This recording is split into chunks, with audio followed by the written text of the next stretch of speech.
अखिल भूमंडलीय सर्व शिरोमणि मुनि समाज के संस्थापक आदि मुनीश्वर योगेश्वर सदगुरुदेव शिव मुनि महाराज की जय। उपस्थित मुनि वृंद, साधु सज्जन वृंद, संत वृंद, साधक वृंद, आध्यात्म ज्ञान के जिज्ञासु और प्रेमियों, सभी श्रोता वृंद, आप सबको मेरा कोटिशः नमन, सप्रेम जय जीव। तो आध्यात्मिक चर्चा चल रही है और हम लोग सदगुरुदेव शिव मुनि महाराज रचित ग्रंथ सत्य सुंदर और स्वतंत्र विचार पर चर्चा कर रहे हैं। अध्याय 12 पर चर्चा हो रही है। सदगुरुदेव शीर्षक दिए हैं, क्या ईश्वर को मानना अच्छा है। तो क्या ईश्वर को मानना अच्छा है, इस विषय पर ही चर्चा हो रही है। तो जब चर्चा हो रही थी तो कल उसको जो याद करते हुए थोड़ा पढ़ लेते हैं, आगे 2-4 वाक्य है ना, और फिर आगे पढ़ेंगे, है ना।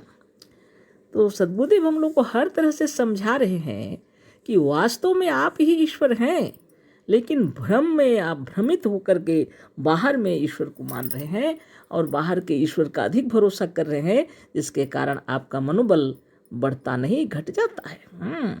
इसलिए सद्गुरुदेव कहते हैं कि आपके आत्मबल को बढ़ाने के लिए, अपने आप को जानने के लिए सच्चा ज्ञान होना जरूरी है। इतना मेहनत करके सद्गुरुदेव समझा रहे हैं, है ना। देखिए उन्हीं लाइनों को पढ़ते हैं, कल जो चर्चा हुई थी उसी पर। ईश्वर स्वयं नहीं कहता कि वह कैसा है। ईश्वर मनुष्य की कल्पना है। जैसे जैसे मनुष्य के विचारों की उन्नति होती है, वैसे वैसे वह अपने ईश्वर को सूक्ष्माति सूक्ष्म बनाता चला जाता है और अंत में इतना सूक्ष्म बना डालता है कि सर्वथा निराकार और शून्य रह जाता है। ज्ञान बढ़ते बढ़ते लोग अपने विचारों को भी सूक्ष्म अति सूक्ष्म करते चले जाते हैं और अंत में ईश्वर को निराकार और शून्य मानते हैं। कौन तर्क करे किसके साथ, हाँ, कौन किससे बोले और क्यों सिर फटाए।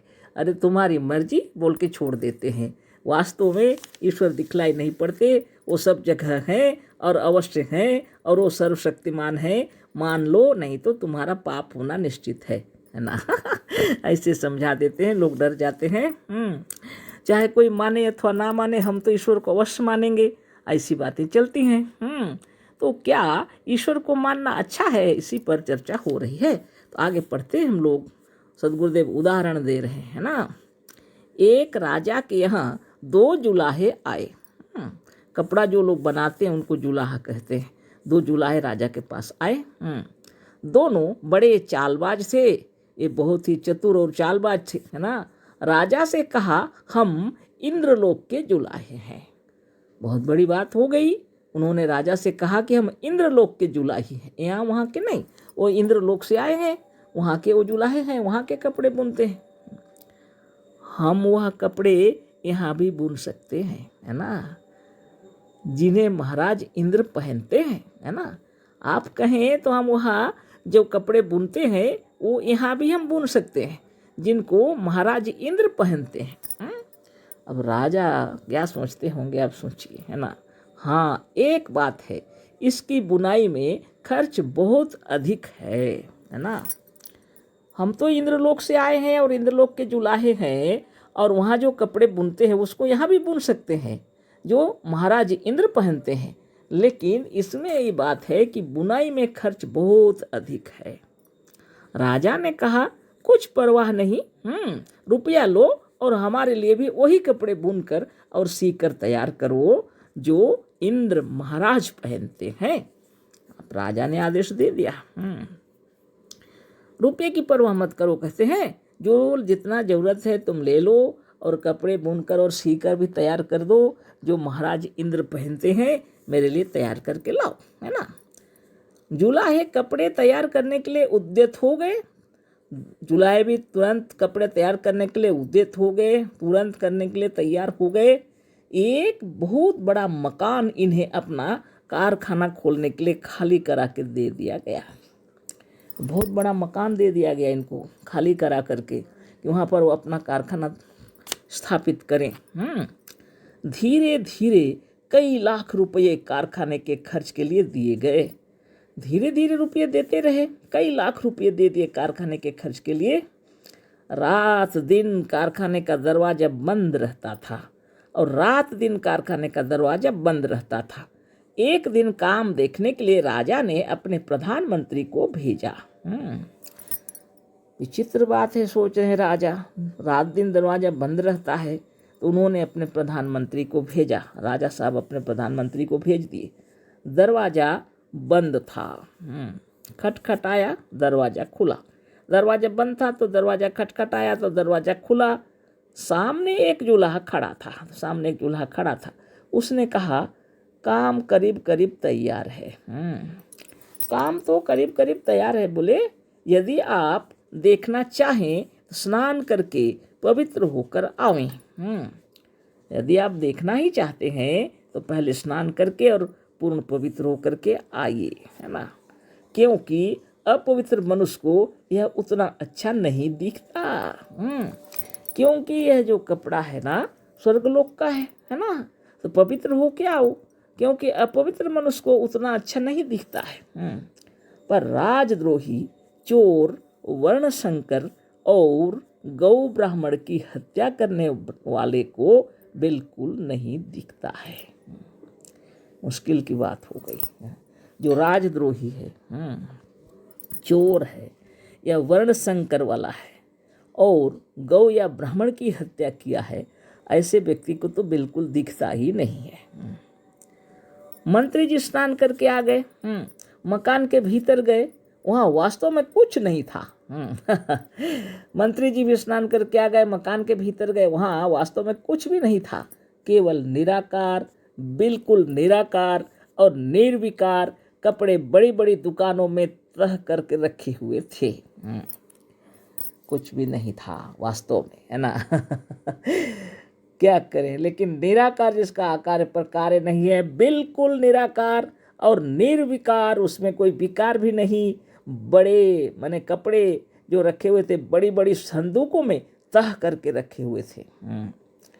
बाप रे बाप। दूल्हाओं ने कहा, तमाम कपड़े तैयार करके इन्हीं संदूकों में रख दिए गए हैं। तो तमाम कपड़े जितने जरूरत थे सब हम लोगों ने बना करके इन्हीं संदूकों में रखे हैं। केवल उन्हें सीना बाकी है। अब इनकी सिलाई होगी, है ना, सीना बाकी है। 1 महीने में वह भी हो जाएगा, कोई बात नहीं, 1 महीने में वह भी हो जाएगा। इसी चैत्र शुक्ल एकादशी को के दिन हम लोग अपने हाथों से इसे महाराज को पहनाएंगे। कोई बात नहीं, सीने में 1 महीने लग जाएंगे, कोई बात नहीं है। इसी चैत्र शुक्ल एकादशी के दिन हम लोग अपने हाथों से इसे महाराज को पहनाएंगे। बहुत ही अच्छे हैं। हाँ, इनके गुण अनिर्वचनीय हैं। वाणी से इसको बोलना मुश्किल है, वचन इसका गुणगान कर नहीं सकेंगे। इतने अच्छे और इतने सुंदर ये कपड़े ऐसे चमकदार हैं कि इन पर आंखें नहीं ठहरती। इतने चमकदार हैं कि इन पर आंखें नहीं ठहरती हैं। इनके प्रकाश के सामने तो साधारण लोग अपनी आंखें भी फेर लेते हैं, है ना। इनके प्रकाश के सामने तो साधारण लोग अपनी आंखें भी फेर लेते हैं, देख नहीं पाते। बड़ी बात हो गई। एक संदूक खोली गई। मंत्री जी ने देखा उसमें कुछ नहीं है। मंत्री जी ने देखा उसमें कुछ भी नहीं है। सर्वथा निर्विकार, निराकार और निर्गुण कपड़े भरे हुए थे। तो मंत्री के सामने खोल दिया संदूक। मंत्री जी देख रहे हैं कि उसमें तो कुछ भी नहीं है, लेकिन ये जो बता रहे हैं उसमें कपड़े हैं। बड़ी विचित्र बात हो गई। सर्वथा निर्विकार, जिसमें कोई विकार ही नहीं है, निराकार और निर्गुण कपड़े भरे हुए थे। जुलाहे झूठ मूठ में उसमें हाथ डालते और एक निराकार थान को निकाल कर उसी तरह से दिखाते मानो उनके हाथों में सचमुच किसी अच्छे कपड़े का थान मौजूद है। अब विचित्र बात हो गई, है ना। जुलाहे क्या करते, हाथ उसमें डालते और कपड़े को निकालते, जैसे कोई थान से कपड़ा निकालते हैं ना, जैसे दुकानों में, वैसे ही वो दिखा रहे थे। उनके हाथों में सचमुच किसी अच्छे कपड़े का थान मौजूद है जैसा लग रहा था देखने से। जुलाहे कहते, देखिए कैसा अद्भुत, अलौकिक, विचित्र और दिव्य वस्त्र है ना। देखिए बोलते जुलाए, कहते वाह, बोलते कितना खूबसूरत, अद्भुत, अलौकिक। अलौकिक तो होगा, इस लोक का नहीं है, तो इंद्र लोक का है। विचित्र और दिव्य वस्त्र है ना। मंत्री जी हैरान थे। 20 वर्ष हुए मंत्री जी ने क्रोध के वशीभूत हो एक ब्राह्मण को मार डाला था। मंत्री जी हैरान हो गए, अब सोच में पड़ गए, है ना। बड़ी विचित्र बात हो गई, मन के अंदर में एक विचार हो गया उत्पन्न। 20 वर्ष बीत गए, सोचते हैं हाँ, एक क्रोध के कारण मैंने एक ब्राह्मण को मार डाला था, याद हो गया उनको। हाँ, इस बात को कोई जानता नहीं था, इस बात को कोई भी नहीं जानते थे, पर उनको तो पता है ना। हाँ, यदि यह बात खुल जाती तो मंत्री जी की फांसी रखी हुई थी। अभी तक तो कोई जानते नहीं थे कि इन्होंने एक ब्राह्मण को मार डाला है। 20 वर्ष तक हो गए, है ना। अगर ये बात खुल गई तो फांसी रखी हुई है इनके लिए। मंत्री जी ने सोचा, है ना, क्या किया जाए। हाँ, कपड़े होंगे और अवश्य होंगे, पर हमें नहीं दिखते। मंत्री भी सोच में पड़ गए, अवश्य ही होंगे कपड़े इसके अंदर, लेकिन हमें नहीं दिखते क्योंकि हमने एक ब्राह्मण को मार दिया था, है ना। कल फिर चर्चा होगी, आप भी सोच लीजिए। है ना। अशेष धन्यवाद, कोटिशः नमन, सप्रेम जय जीव। सद्गुरुदेव शिव मुनि महाराज की जय।